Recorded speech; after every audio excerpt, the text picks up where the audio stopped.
Bu Fucing'da 1988'den 2008'e kadar 20 senede 10 milyon Uygur Türk çocuğunu katliam etmiştir. 10 milyon.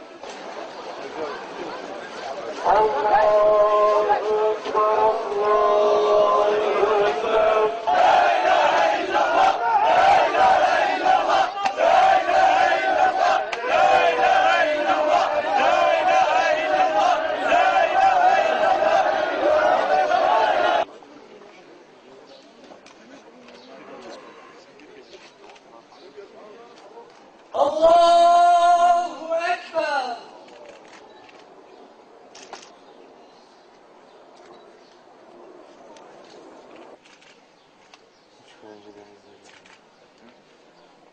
Allahu Ekber. Esselamu Aleyküm ve Rahmetullah. Esselamu Aleyküm ve Rahmetullah.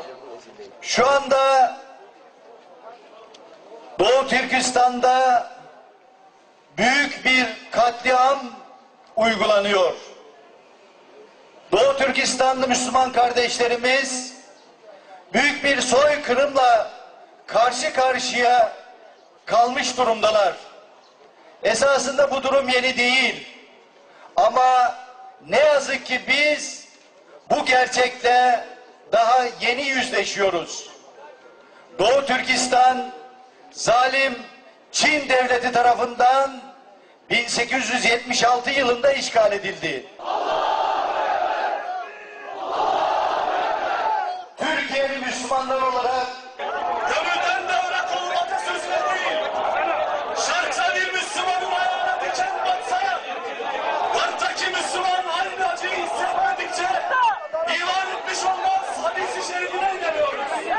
Ben birlikte yaşasın yaşasın. bütün Müslümanlar şu anda Allah'a verdikleri Aziz muhterem Türkiye Müslümanları, bugün ben size kısaca bir şey özetlemek istiyorum. Doğu Türkistan'da olan açık bir katliamdır. gerçek anlamda hayata geçirebilmek için yapmamız gereken şey Mineşşeytanirracim. Bismillahirrahmanirrahim. Firaset eyle ya Rabbi. Allah'ım, ya Rabbi, kızını çalan bir hayduda karşı Mekkeli gençleri toplayarak zalim As bin Vail'den ağlayan yeryüzünün bütün mazlum müminlerini senin kudret eline emanet ediyoruz. Koru ya Rabbi. Ya Rabbi, bu zulmün yanında duranlara cehennemin ateşini tattıracaksın. Bizi o ateşe sokma ya Rabbi. Mübarek 3 aylardayız. Recep'ün şehrullah buyurur Efendimiz.